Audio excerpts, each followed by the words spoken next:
this wolf. A perfect, wild predator. Now look at this. We believe we are the masters of nature. We think the dog is our greatest masterpiece. We took a killer and turned it into a companion. But if you ask a biologist, the dog is barely domesticated at all. If you release a dog into the woods, its instincts kick in. It can hunt. It can survive. It doesn't need us. So, who is the real master of domestication? Is it corn? Corn has changed so much, it cannot reproduce without human hands shucking the seeds. Is it the cow? We have engineered them to produce milk far beyond what nature intended. But no, these are not the winners. Because even a cow has a face. Even corn has roots in the ground. The true champion is stranger than any plant or animal. It is an organism that has lived with us for 10,000 years. Yet for most of that history, we didn't even know it existed. It is an invisible army. It has no brain, yet it follows our instructions perfectly. It has no gender, yet it has millions of children in a single day.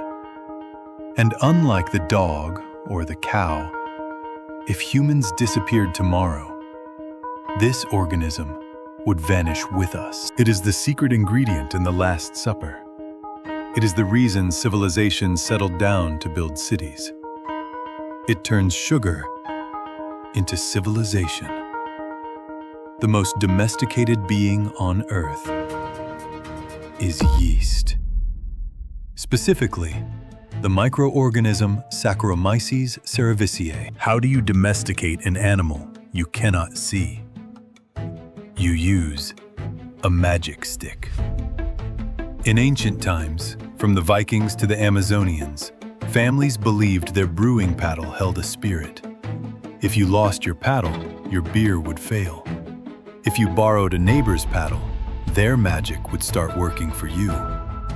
They didn't know it, but they weren't moving magic. They were transplanting a colony.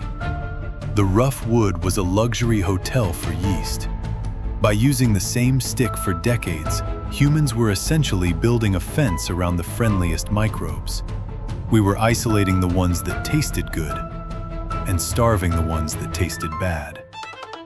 Over 10,000 years, this luxury lifestyle changed the yeast physically. Just like a pug cannot survive a wolf's life, baker's yeast became lazy. In the wild, yeast has to fight for food and survive harsh winters. But in a human bakery, the weather is always warm. The food is endless.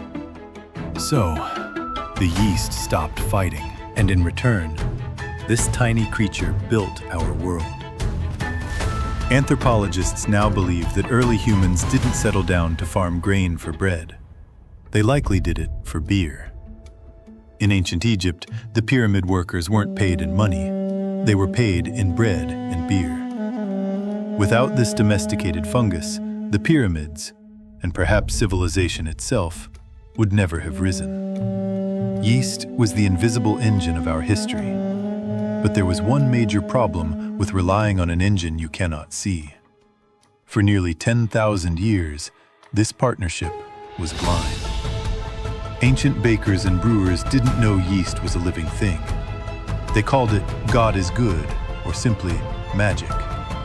And because they didn't understand it, they couldn't control it. Sometimes the magic failed. Batches of beer would turn into vinegar. Bread would refuse to rise. Humanity had the world's most powerful worker, but we were working in the dark. We needed someone to turn on the light. We needed someone to look into the glass and finally meet our invisible partner face to face. And when that finally happened, it started a scientific revolution that changed food